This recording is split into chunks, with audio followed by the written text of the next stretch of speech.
What would you do if you were somehow both human and superhuman? What if you could see through walls, dodge bullets, and bend steel with your bare hands, but still lose your life with one false move? Would it make a difference if the city you called home was well on its way to hell in a handbasket? These are the questions you'll answer in Cyberpunk 2077, the latest open-world role-playing experience from CD Projekt Red that's set to release on September 17th. But what about the game itself? How big will it be? How much freedom will you have? And what will combat be like? After poring over dozens of articles, interviews, and reports, these are just some of the questions I answer in my ultimate preview. If you're new to the channel, consider subscribing and stick around till the end of the video for a special $100 giveaway. But for now, I hope you'll join me as I look at everything we know about the world and the gameplay of Cyberpunk 2077.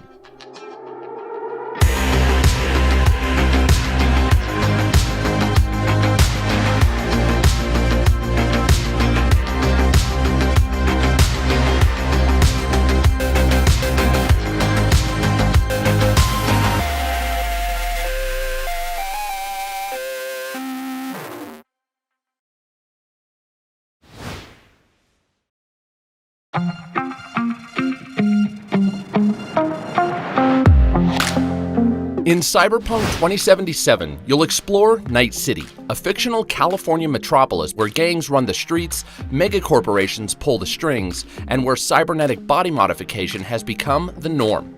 It's a place that CDPR has called, quote, the most believable city in any open-world game to date. It's divided into 6 districts, and so far we've gotten a close look at 2. The first, called Watson, was seen in the gameplay demo shown at E3 2018. It's a former industrial district that's now dominated by what CDPR calls megabuildings, massive structures that house entire micro-societies of densely packed apartments, shops, and NPCs. Watson is also infested with crime, and it happens to be where the game's protagonist, a mercenary named V, calls home. In the gameplay demo revealed after Gamescom in 2019, we got to see another district called Pacifica, which is the most dangerous area in all of Night City. Originally intended as a luxurious tourist destination, the project was abandoned amidst an economic crisis. Now its streets are lined with empty buildings and populated by Haitians who emigrated to Night City in the 2060s after Haiti suffered massive floods due to climate change. This is just one example of how every last detail in this world, from the neighborhoods to the people, will have a backstory and a reason for existing. Other districts we know to be in the game but that haven't been explicitly shown include the city center, where you'll explore gigantic corporate buildings, and which sounds like one of the safer areas due to heavy corporate security and its high concentration of wealth. Then there's Westbrook, another wealthy borough where you'll explore Japantown. And lastly, there's Haywood, a massive housing district, and Santo Domingo, where you'll find all of the city's power plants.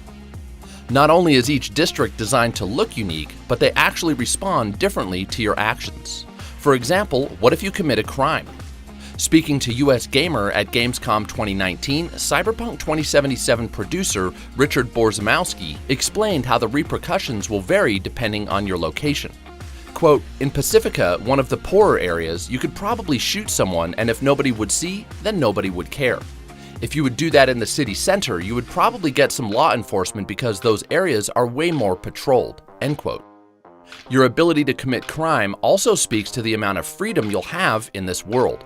At E3 2019, Cyberpunk Quest director Mateusz Tomaszkiewicz confirmed that similar to Grand Theft Auto, you'll be able to steal any car in the game, as well as shoot pedestrians and non-story related NPCs. You can even run them over or even ram into large crowds. But if you get caught, Borzymowski made it clear that you're better off making a run for it. Quote, your options are to run away, fight them and run away, or fight them, and then die, end quote. Even if no police are around, we know that the game's gangs, which I'll talk about in a moment, might also dish out their own brand of vigilante justice should you cause trouble on their turf. In other words, you're free to push this world around, but the world will push back. That said, there is an area within this game that's well suited for players who aren't a fan of, well, consequences. Beyond the city limits are the Badlands, a lawless wasteland forsaken by everyone except scavengers and nomads, where you can explore dusty ruins and race along abandoned highways. So those are the areas you'll explore, but just how big will this world be? Comparisons to The Witcher 3 are inevitable, but if you're expecting Night City's map to surpass The Witcher, at least in terms of square mileage, you might be disappointed.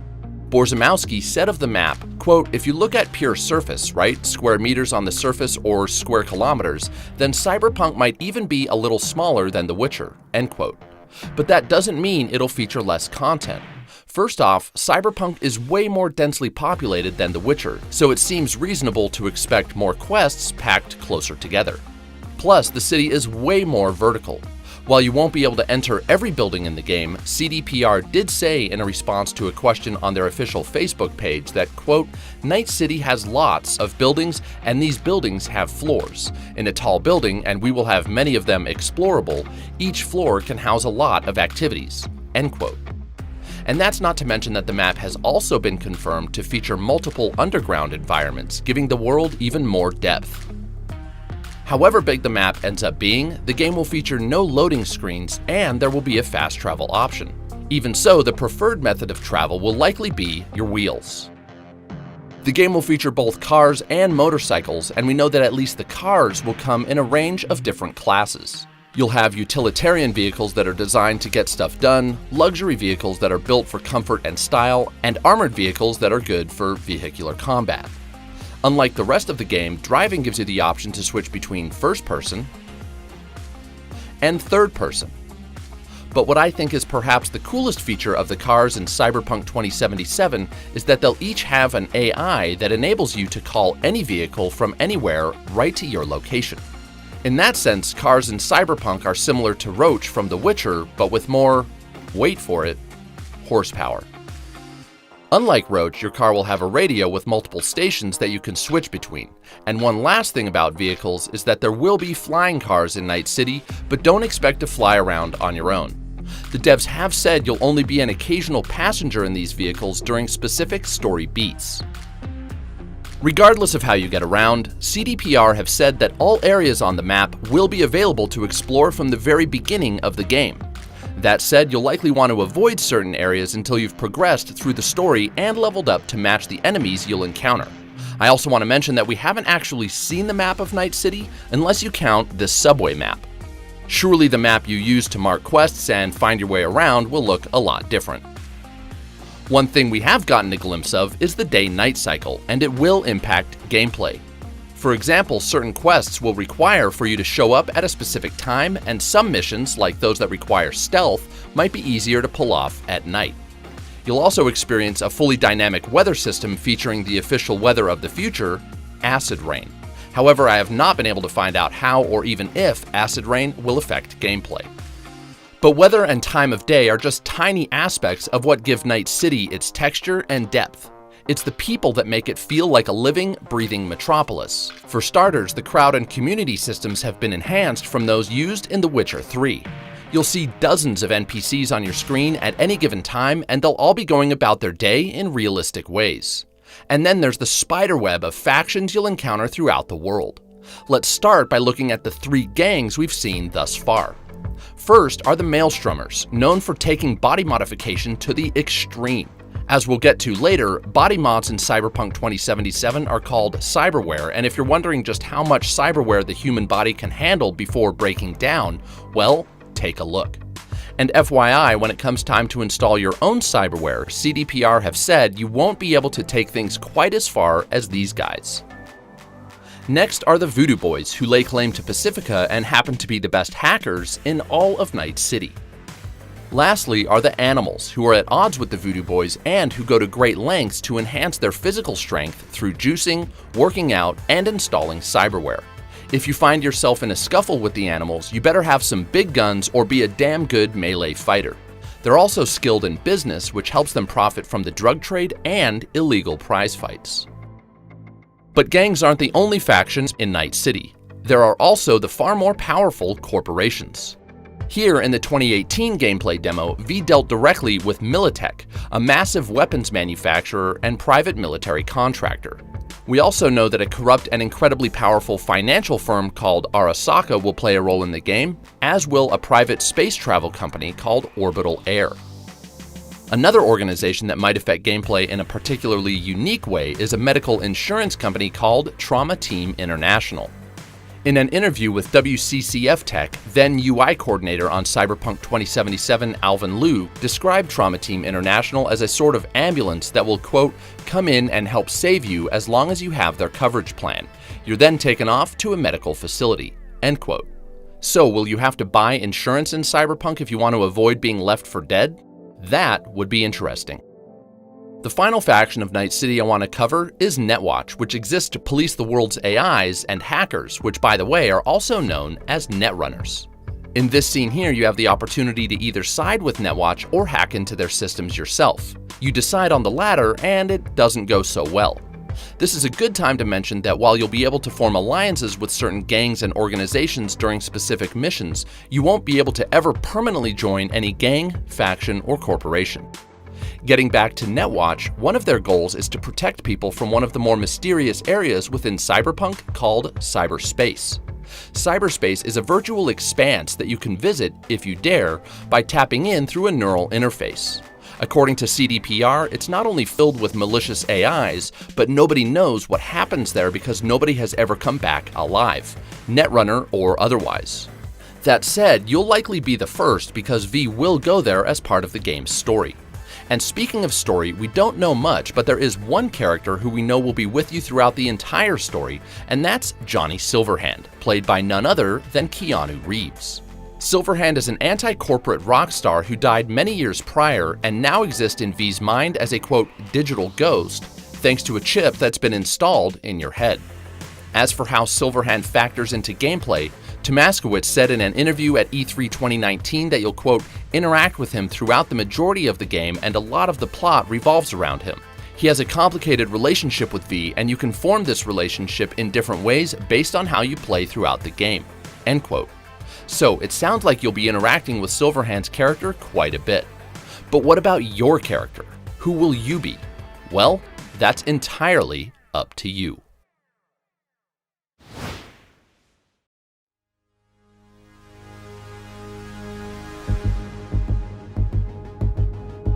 Again, comparisons between Cyberpunk 2077 and The Witcher 3 are inevitable, but one major difference is how your character comes together. Whereas The Witcher 3 was based on an already established protagonist, Cyberpunk lets you decide who you want to be, and much of what you do in the game will be influenced by the decisions you make in the character creation process. One of the first things you do is select your backstory. You'll have 3 options, and depending on which you choose, your character will start the game with different equipment, and you'll start in an entirely different location within Night City. Of course, each backstory eventually winds up on the same main path, but they each basically act as their own prologue to the game. First is the Nomad. Nomads roam the Badlands of Night City and they value freedom and independence over everything else. Then there are street kids who grew up in the underbelly of Night City and have survived by flexing their physical and technical strength. Lastly are corpos who more or less have a degree in corporate corruption. They know how companies work and how to weaponize information to get ahead and destroy their adversaries. Each backstory will also unlock specific dialogue options that only make sense for a person with that specific background. And it was confirmed on a Cyberpunk community podcast by Powell Sasko, lead quest designer on Cyberpunk 2077, that these options will not only affect specific conversations, but they can even change how entire quests unfold. Once you've chosen your background, you can customize the look of your character, and for starters, Cyberpunk doesn't ask you to decide between male and female. Rather, you have access to the full spectrum of body types, and from there you can change a multitude of physical features. If you don't already know, it might come as a surprise that you actually don't select a class when making your character. You instead choose your class during gameplay through what the developers call a fluid class system, which I'll cover in detail later in this video. Your job during the creation process is instead to determine how effective your character will be at using certain skills that appeal to you. To do that, you'll assign attribute points to specific attributes related to those skills. The attributes available to you are body, intelligence, reflexes, technical, and cool. I'm making some assumptions here, but it appears that the more points you pour into one single attribute, the more proficient you'll become at using its associated skills. Let's go down the list, and bear in mind that while some skills are self-explanatory, others haven't been explained at all. First is your body attribute, which is associated with 4 skills: melee, athletics, two-handed, and shotguns. Next is your intelligence attribute, which is associated with just 1 skill: hacking. Your reflexes attribute affects your proficiency with handguns, rifles, and blades, while your technical attribute increases your engineering skill, and lastly, the attribute ambiguously titled cool impacts your nerve skill as well as your ability to use sniper rifles and perform assassinations. One note is that your cool attribute has nothing to do with how cool you look, but rather how well you perform under pressure in both combat and conversation. Now, you might be asking, what are all those squares at the end of each skill? Those are perks, and similar to attribute points, you can assign perk points which will unlock gameplay enhancements related to the associated skill. For example, your athletics skill lets you carry and hide dead bodies to conceal your presence. And by assigning points to a specific perk, you can unlock the ability to run while carrying bodies instead of merely walk. I don't know whether you'll get to distribute perk points at the outset of the game, but you'll no doubt earn them as you make your way through the world. And it's of course in that world where you'll learn the different RPG mechanics and gameplay systems that will no doubt make Cyberpunk 2077 one of the deepest and most engaging games of the year. Let's take a look.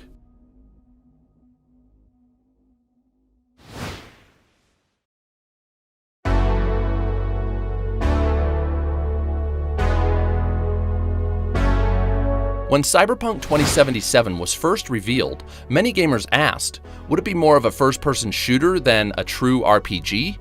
In a word, no. As put by Sasko, Cyberpunk is, quote, first and foremost an RPG where you play as V, a mercenary on the streets of Night City, a character that you can fully customize, picking life paths, picking skills and weapons, customizing the body of the character, and living the life in Night City, end quote. So let's look at the gameplay and storytelling systems that make this a true role-playing experience, starting with the branching story and quest lines. Going back to the scene with Militech, it's here that V meets with a Militech executive to arrange the acquisition of a piece of equipment from a rival gang. Right away, the dialogue options present your first choice. You can either lie or tell the truth. But you've been hacked through your neural socket, and the enemy can tell if you're being dishonest. That said, you still have options, and if you play your cards right, you'll get a boatload of cash to buy the requested merchandise. From there, you can either pocket the money for yourself or use it as requested. Steal it, and you'll have to acquire the equipment from the rival gang by force. Use the money as planned, and you'll be able to deal with them diplomatically. And that's just one fraction of the choices you can make in one mission. What about the decisions that affect the broader story? We saw how this could play out after you defeat a boss by the name of Sasquatch. After you fight her, CDPR says you can either take or spare her life. So, say you let her go. Will she seek out revenge later on, or will she remember your show of mercy and become an ally? It sounds like these are the consequences you'll be forced to consider throughout the game. As explained by Philip Weber, senior quest designer on Cyberpunk 2077, quote, anything you do could possibly have an impact on the main story of the game. Characters you only meet in a side quest would then suddenly show up in the main story. This way, the player never knows what to expect. Sometimes a small quest can turn into something much bigger and then change the whole main story of the game. End quote. One example we've actually seen of how actions can affect future events is this specific firefight. CDPR confirmed that this is a, quote, random encounter, but these are the same bad guys you busted up earlier in the demo, and they're now seeking revenge.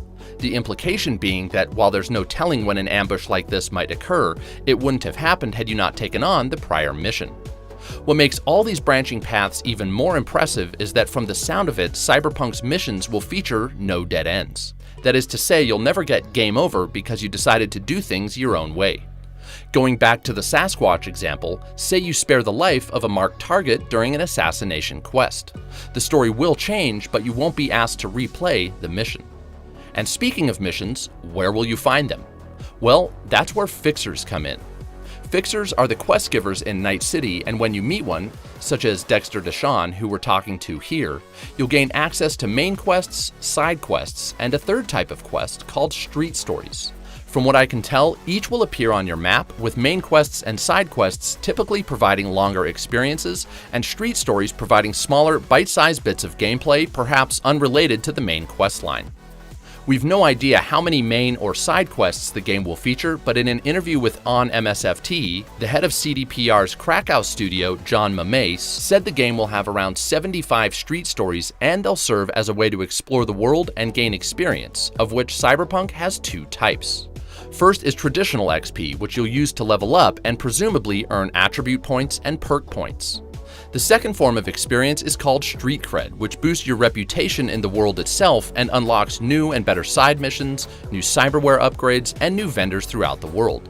Basically, the more Street Cred you earn, the more content you unlock. That said, boosting your Street Cred can have a downside. As outlined by Tomaskowitz, quote, "The more recognizable you are, that actually might be a detriment in some missions. People will recognize you, and that's not always a good thing if you want to stay incognito." As for how you'll earn traditional XP and Street Cred, you'll earn both types no matter what sort of mission you're working through, but you'll earn more Street Cred for completing street stories and more core experience for completing story missions. Of course, as you gain experience, you'll no doubt want to upgrade more than just your skills and your attributes. You'll also want to upgrade your body. As mentioned before, the cybernetic upgrades you acquire in Night City are called cyberware, and they're core to your character's customization. Now, most of your cyberware upgrades will be up to you, but two are installed automatically near the beginning of the game. First is an optical implant called the Kiroshi Optical Scanner that not only acts as your HUD, but also lets you zoom in on your surroundings, as well as investigate items and vehicles, detect hazards, and size up enemies. It'll even translate languages spoken by non-English speaking NPCs. And I'm also guessing it's your implant that allows you to scan and learn about certain items using the inspection system seen here. In fact, the devs have said that many missions will require some detective work, and the Kiroshi implant will no doubt help. Also, the scanner will provide some seriously cool combat abilities, but I have an entire section devoted to combat, so I'll talk about that a bit later. Finally, if you like your optical abilities but not the HUD itself, Cyberpunk will feature a quote hardcore difficulty setting that will eliminate the HUD entirely. The second piece of cyberware that's installed early on is the subdermal weapons grip, which feeds data such as ammo type, ammo capacity, and firing mode directly from your hand to your HUD. It also lets you use certain weapons that were previously locked, and it can increase the damage done by melee weapons. Now that's handy. Once you get further into the story, that's when things get really fun, with the opportunity to replace your arms and legs with cyberware, not to mention install chest and even spinal implants. You'll gain abilities like ripping open locked doors and performing a handy double jump, but again, I cover most of these abilities when I dive into stealth and combat. For now, just know that when it comes to character customization, cyberware is CDPR's trump card. It basically gave the developers license to give V all sorts of superhuman abilities that are believable because they fit logically within the world they've created. One last thing about cyberware is that, according to Sasko, you'll be able to upgrade each implant by installing particular items called shards. For example, one shard Sasko mentioned makes your cyber legs quieter and hence more effective for stealth. So, how might you acquire cyberware? Well, you'll have to visit specialized vendors who are actually more like surgeons, and they're called Ripper Docs. They'll install your cyberware for a price, and while some Ripper Docs run a legitimate business, others operate within the black market and can install illegal, quote, military-grade cyberware. It's a fair bet that you'll spend a lot of money at Ripper Docs, but there are plenty of other things to spend your cash on in Night City, from items to weapons to clothing and even vehicles. Based on the gameplay demo and several interviews given by the developers, it seems likely that you'll earn most of your money by completing missions, and that you might even be able to accumulate some level of wealth throughout the story. That said, one thing you might not be able to purchase is a new apartment. In 2018, CDPR said on their Facebook page that you would be able to purchase new apartments, but later in June 2019, Cyberpunk art director Kasia Redasuk said, quote, "V will only have one apartment and stay there," end quote. This, of course, came as a disappointment to those looking to expand their real estate empire in Night City. However, the apartment you do have seems well equipped. You'll have a weapons locker where you can store guns and melee weapons such as katanas. You'll also have a closet where you'll be able to keep certain outfits, and by the way, different articles of clothing will provide stat boosts and feature special abilities. For example, this jacket increases your resistance to certain attacks and boosts your street cred. Getting back to your apartment, your digs will also feature a garage where you can store the cars you acquire throughout the game. But of course, most of Cyberpunk will be spent outside your apartment, and as with many RPGs, the game's larger world has plenty of extracurricular activities, including some minigames. The three we've heard about are street races, which are pretty self-explanatory, boxing matches where you'll fight boxing robots similar to what we've seen in the gameplay demos, and finally, there'll be a shooting range where you can test out weapons and practice your aim. But you may have heard there's another extracurricular activity in Night City that a lot more people are looking forward to: romance. In a Twitter exchange with a community member posted to Reddit, Sasko confirmed that similar to The Witcher, there will be relationship options that involve entire plot lines. But you'll also be able to have one-night stands and even pay for sex if that's your thing. And unlike The Witcher, it sounds like Cyberpunk's romance options will account for whether your character is straight, gay, or somewhere in between. Lastly, there are two more systems in Cyberpunk that I want to talk about. First is the loot system. In addition to essential loot that's tied to the story and certain quests, the random loot you'll find throughout each area actually won't be random at all. Instead, to make the world as believable as possible, all loot will be contextual, meaning items you find will make sense given your location. In other words, you won't be finding hand grenades lying around if you're working your way through an office building. As for the crafting system, we learned via a DM exchange between CDPR's Twitter account and another community member that in order to craft, you'll need to, quote, invest in the right perks, and that you'll be able to, quote, craft multiple items including armor, shards for cyberware, weapon modules, special weapons, consumables, and gadgets, end quote. Based on a separate QA with CDPR, we actually learned that the only items you won't be able to craft are clothing and actual cyberware implants. And with that, we've looked at most of the mechanics and systems that aim to make Cyberpunk a deep and engaging role-playing experience. But there's actually one more system I've not covered in great detail, and that's the class system, which lets you decide not just between one of three playstyles, but any combination thereof.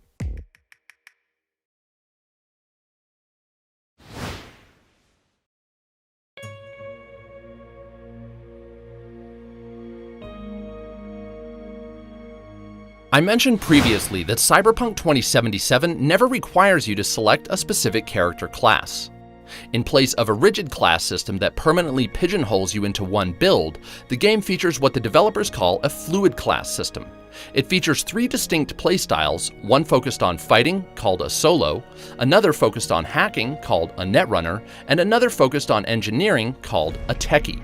I'm doing a little guesswork here, but it appears that of the attributes and skills that you allocate points towards in the character creation process, each one favors one of these three playstyles, and according to a Game Informer article, the more you use a specific skill, the more it will level up. In other words, the skills you use most determine the class or combination of classes you become. Still with me? Good. Let's now look at each class. First is the solo class. This is for players who want to approach combat head-on, and it's actually broken into two subclasses. You've got the strong solo, who enhances their physical strength largely through the use of cyberware. Remember those arms that can bust open locked doors? They're actually called gorilla arms, and they're exactly the type of physical augment that suits a strong solo player. The other build within the solo class is the fast solo, who are also combat focused, but instead of maximizing their physical strength, they focus on increasing their speed. If maneuvers like the double jump and dodging bullets sounds like your idea of fun, and you might like to partake in some ninja-esque melee combat, consider the fast solo build. Next, you might be asking, where's all the hacking? Well, that's where the Netrunner class comes in.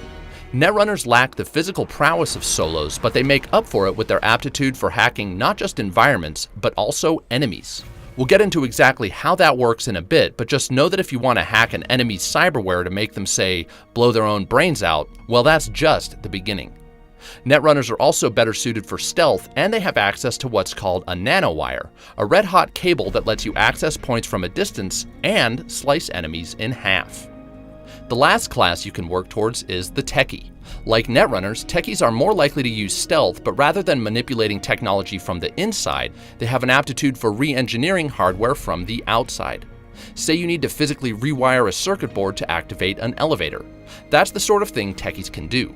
But perhaps most tantalizing is that upgrading your techie skills will give you access to an autonomous spider bot named Flathead. Flathead can literally become something of a cyber pet that follows you around, which you can then send to scavenge for parts, tweak the environment, engage enemies, and generally do things that might initially be out of reach.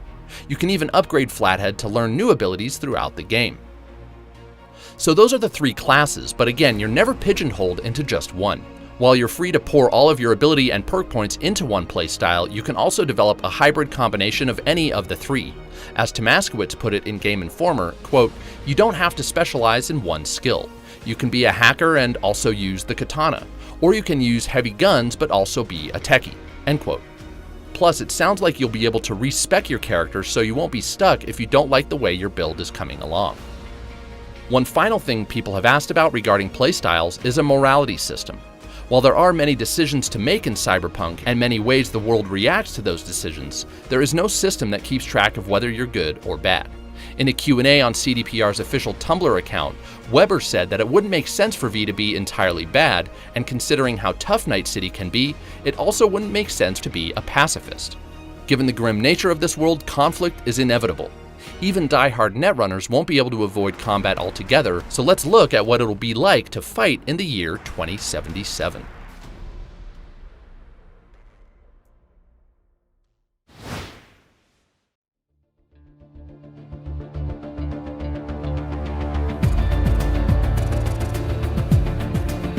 As I've already hinted, Cyberpunk will feature plenty of tools and abilities that will make you a more efficient killer, and it all starts with your Kiroshi optical scanner.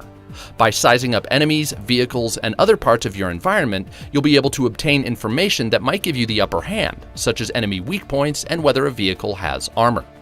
But it's in the heat of battle where things get really cool. First, you can actually see enemies through walls, but my personal favorite is the ricochet ability. The devs have said that once you've installed the appropriate, quote, weapon module, you'll then be able to see the path bullets will take as they bounce off walls. This will let you land headshots even on enemies who are taking cover. My second favorite combat ability, which has nothing to do with your scanner and is for some reason called Kereznikov, lets you heighten your reflexes and slow down time. Basically, it's bullet time, and you activate it by using an inhaler called a reflex booster, or as we learned from Weber at E3 2019, through certain cyberware augments, perhaps a spinal implant. Additionally, CDPR has said that drug use is a big part of this world, and that other inhalers, not to mention other cyberware implants, will offer different drug or stimulant-induced abilities, such as healing. The cyber arms that we've already seen several times will also have obvious combat advantages. You can also use them to rip turrets right from their casing, which can then be used as your own personal machine cannon. As you'd expect, Gorilla Arms also allow you to hit harder in combat, and we've seen V grab and use enemies as human shields. But it's not clear whether that specific ability will require Gorilla Arms, or if it's provided via a skill perk upgrade. The game will also feature cyber legs, letting you jump off walls, as well as perform a double jump, a dodge maneuver, and, according to the CDPR Tumblr page, a more powerful charge jump. Of course, these abilities will be useful for both combat and exploring your environment. And speaking of your environment, the game will also feature a cover system, but unlike, say, Deus Ex or Gears of War, the cover isn't sticky.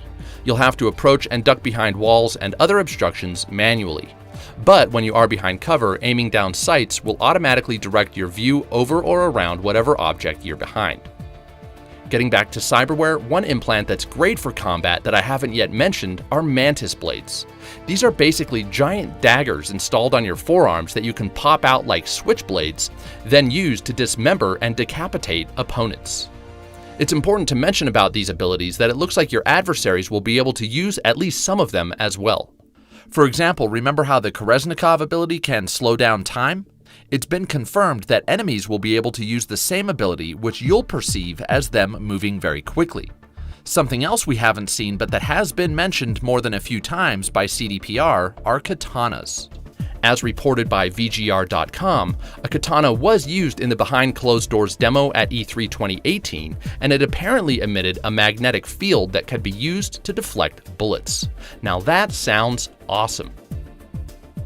Other, more basic melee options include knives, broken bottles, and hammers, of which you can throw or use at close range. But of course, there will also be a lot of guns in Cyberpunk 2077, and they come in 3 flavors. First are power guns. The descriptions CDPR have given are pretty vague, but they sound like your most traditional weapons in the game.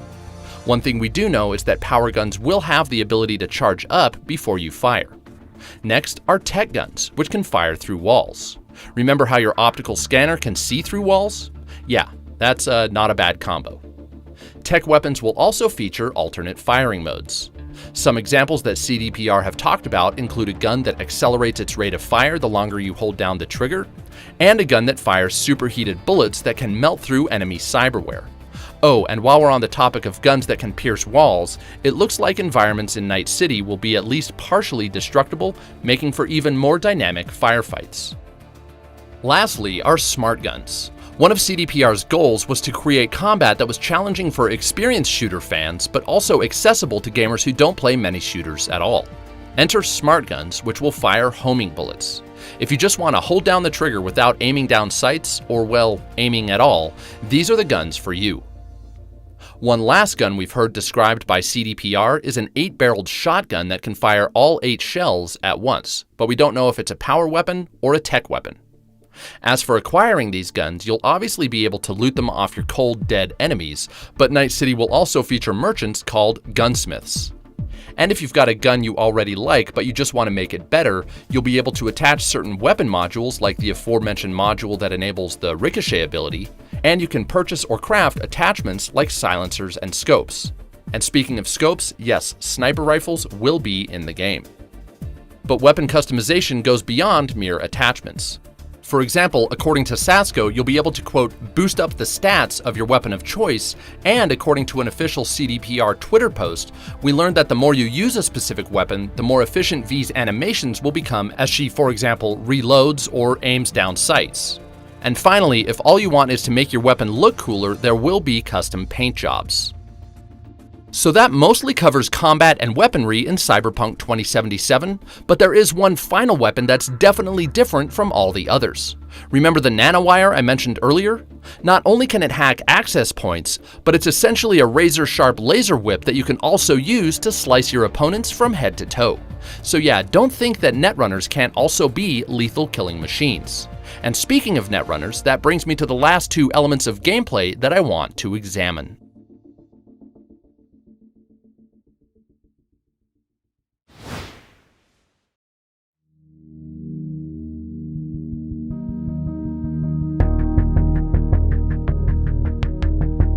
For those of you who don't gravitate towards either the strong or fast solo character builds, stealth, hacking, and manipulating technology through an implant called your Cyberdeck will likely be a much bigger part of your experience.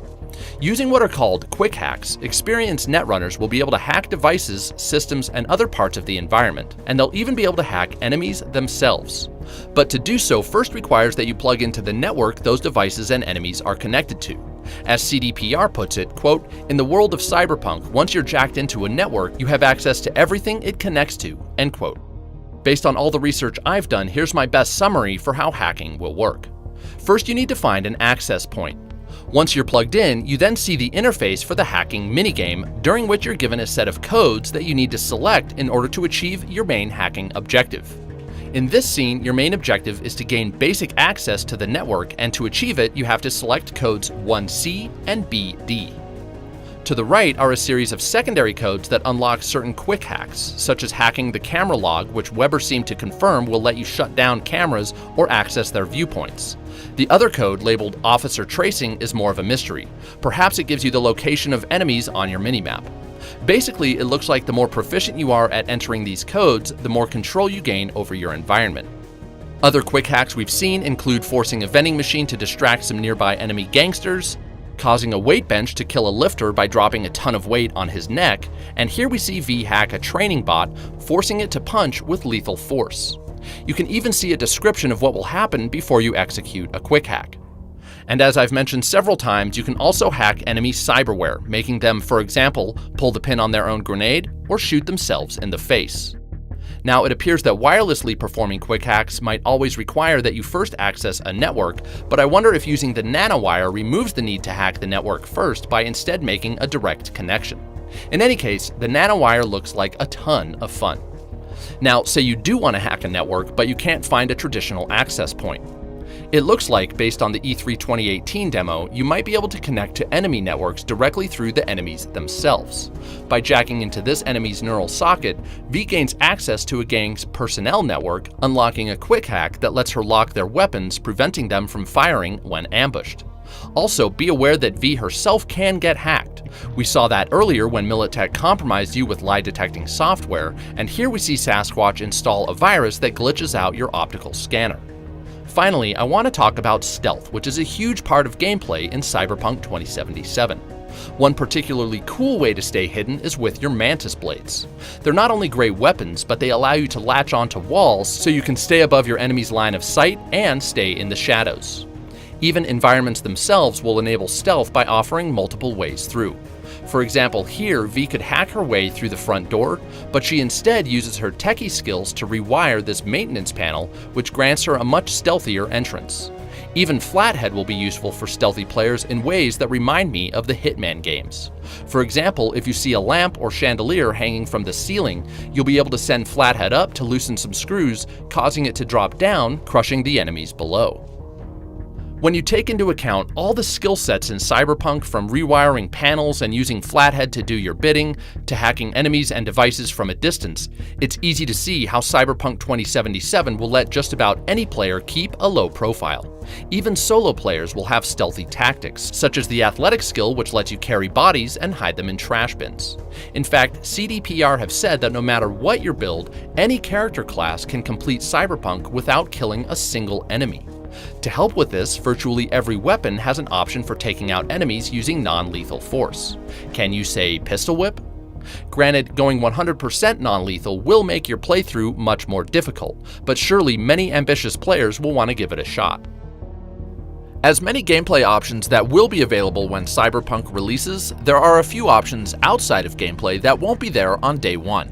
First is multiplayer. Since CDPR is known for single-player experiences, this shouldn't be much of a shock, but what might come as a surprise is that the multiplayer component of Cyberpunk isn't going to be an add-on or an expansion to the existing game. It's instead going to be its own separate AAA release, and unfortunately it's not coming until 2022.